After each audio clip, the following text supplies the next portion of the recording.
Good afternoon. It's Thursday, July 2nd, and this is Dawn Watson, and I'm here with Georgia Warner on Right Now. Georgia, Hello. Welcome. Hi. Thank you. Hi. How are you? I'm okay, thanks. Good. So you are an actor, you're an acting coach, you're a writer, and you are now a singer-songwriter. Sort of. Yeah. Yeah. No, I've just been, like most of us, trying to keep artistically, creatively stimulated while, Broadway's shut down now until Forever. at least next year. Yeah. And most productions are on hold. So a lot of us actor types are trying to, stay sharp, Stay busy. stay busy. How is, stay sane.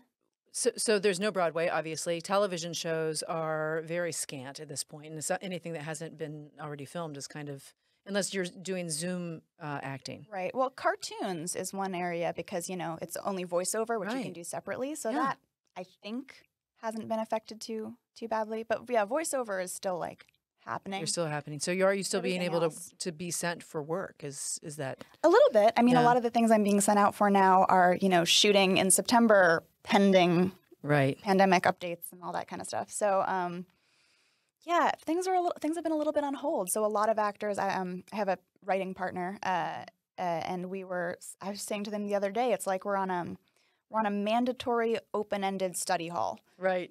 So if we're not using this time to make things, no shade, everyone Yeah. can hang out, watch TV, but it's a good opportunity that we don't usually have to be able to make things for ourselves. True. And stuff like that, True. You're usually just hustling.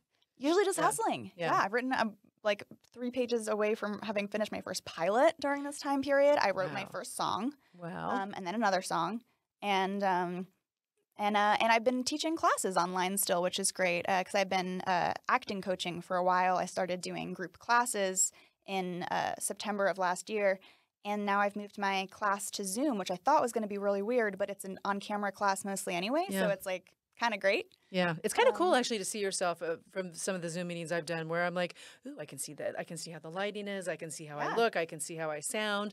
And I can see into everyone else's living room. So that's cool. Yeah. Right? Or bathrooms or bedrooms or whatever. Totally. Yeah, Yeah, that's yeah. awesome. Yeah. Well, let's back up a little bit before Sure. we really dig into what you're doing and what we should see you in next to talk a little bit about who you are and where you come from. Sure. So obviously you're an East End person. A I lot of us am. know you. I grew up in Amagansett, Yes. Old Stone Highway, represent 267. And I was here till I was about 12, 13, and then I went to a performing arts school in Boston.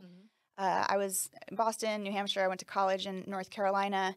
And then I started doing a lot of plays out here and kind of came back and revisited. We're at LTV right now where I did stages. I was Yeah. the Cheshire Cat in Alice in Wonderland here. A bunch of other things, I'm sure. Yeah. But yeah, I got to do a couple of shows at Guildhall, a couple at Bay Street. I guess that's it. Well, I mean, those are the places where you're going to have Yeah, shows, those are the right? places, Yeah. sure.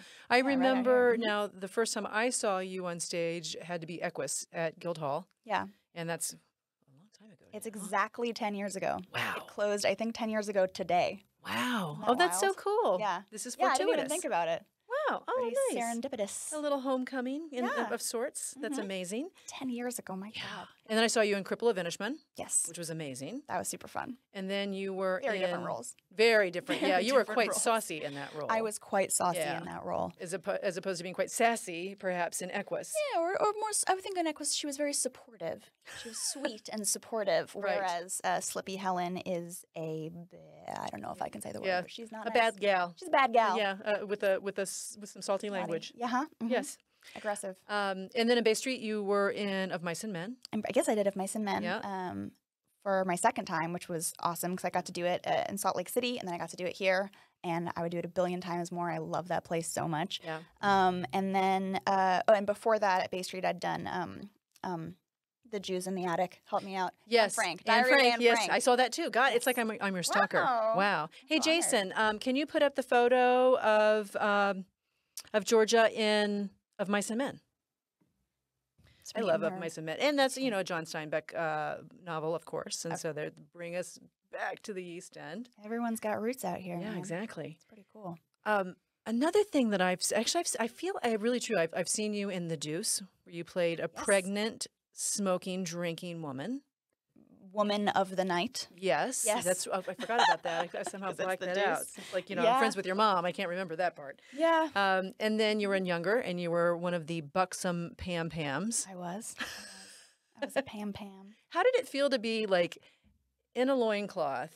There were a lot of other women in who were doing the Equus. same I didn't thing. even have a loincloth, so I know. so I'm pretty used to it.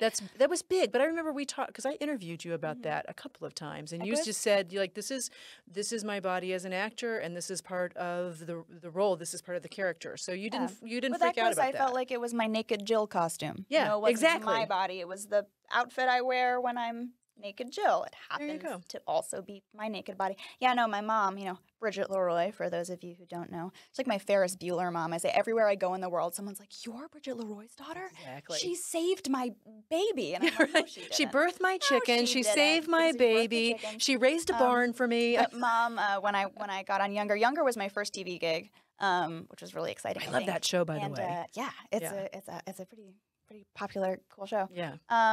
But when I got that part, my mom, I don't know if it was like a Facebook status or tweet or whatever, but she was like, from naked in Equus to a fur bikini on Younger, someday, honey, you'll be in a full snowsuit. Oh, dear. That's hilarious. Thanks. That's such a perfect Bridget thing to say, too. Very Bridget. That's amazing. So let's go on, because this is not about Bridget. This is about you. Yeah. Hey. Get out of here, Bridget. Let's talk a little bit about how you are using your time during this pandemic that is never ending. Yeah. I'm really interested in the acting coach part. So tell me what you're doing, how you're doing it, and tell me about, you have coined the term or repackaged the term oppositional listening. That's correct. Are you doing that to me right now? What? No.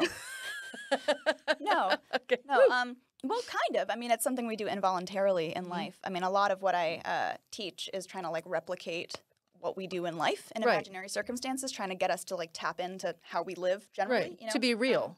I mean, you have to be convincing in the character in order to be. Yeah, I mean, there's sort of two ends that need to be hit. There's being real and being interesting. So a lot of things are real, but we don't like sit around watching people, chat at a diner because like, why? Well, some people actually do, and that's frightening. Yeah. But that's a whole other. True. Yeah. That's a whole other thing. But I've found that one way to make and I mean, a lot of people employ this technique sort of, it's called playing against the results. It's basically like if you're listening for what you're about to hear, there isn't much to react to. There isn't much to naturally respond to, and it's hard to listen for the first time to something you're expecting to hear. Right. So if you've got dialogue that you've memorized and you know what's going to come out of the other actor's mouth, is that kind of what you're talking about? Yeah. If you know what's going to come out of the other actor's mouth and you're listening for that, it's hard to respond. In order to react. A lot of people have, suggested that you listen for something else. I say to make it as interesting as possible, you listen for the opposite.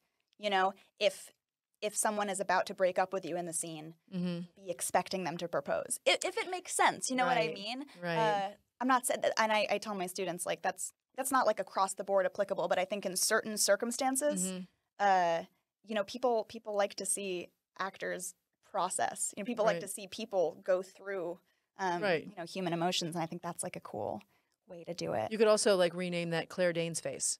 Claire Danes face. I like it. Very good. I just came up with that on that. Yeah, or like Liam Neeson eyes. Like exactly.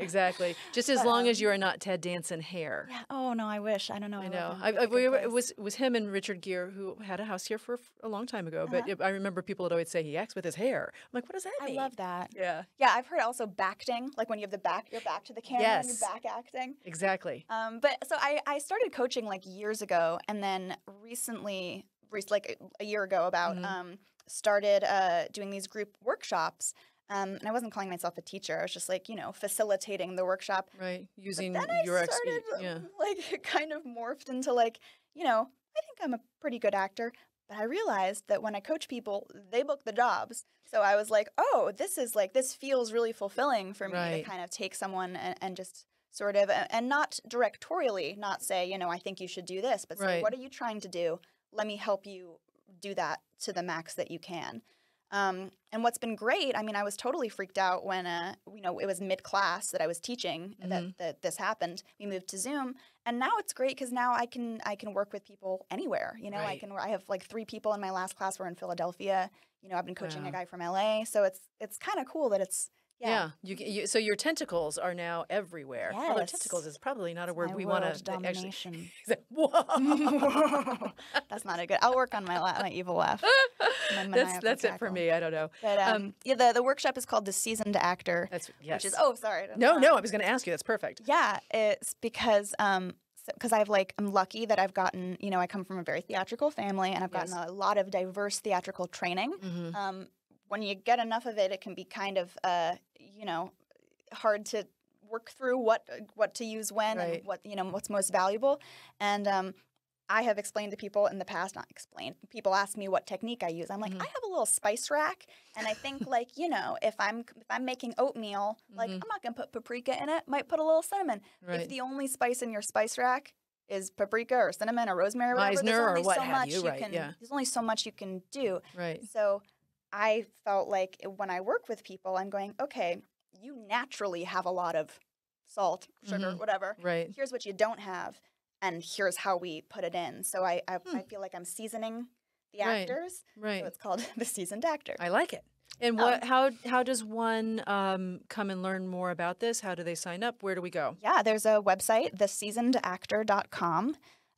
You can also get to it through my website, which is georgiawarner.com, or my coaching, which is nycactingcoaching.com. I have way too many websites. But The Seasoned Actor, we're enrolling now for August classes. All right. And we've got a beginner's class and an advanced class running in tandem. So we have to then come back at some point and revisit this, maybe with you. Maybe we can Zoom you and some of your students or proteges. That'd be great. That'd be fun. And it's fun. I just want to say, too, I felt a little weird at first teaching like an audition-oriented workshop when there's like no auditions going on. Right. But it was amazing how people feel so artistically deprived right now. Right. That they really, look forward to.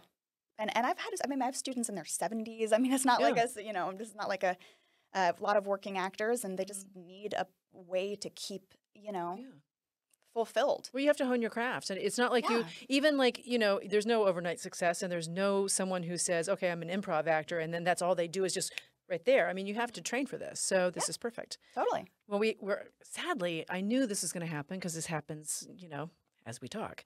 But we're wrapping it up. But I do want to have you perform. You just wrote a song about your pandemic experience. Yeah. So a couple months ago, I'd never written a song before, but I've written a lot of like parodies and a lot of poems and stuff. And I barely know the ukulele. But I just kind of got this hook in my head. I was helping a friend try to write their song, and I was like, why don't I write my own song, And so I wrote a song about what it's like to be in New York City, or really anywhere during this pandemic, and it's called Outside. And let me make sure that I can play it without... Yeah, okay. All right. This is Outside, a Song of Hope by Georgia Warner. If you'd had told me 7 weeks ago that that'd be the last time I would leave my home for weeks, I'd be alone and on my ass because Corona was exploding through the globe so freaking fast, I would have asked you to be serious, but here we are in masks. I've been persistently distancing. It's been awful and I hate it. Been consistently finishing every crossword that's created. I'm obsessive and depressive and a mess, but even so I will be patient and remain in isolation, 'cause I know that soon we're gonna be outside.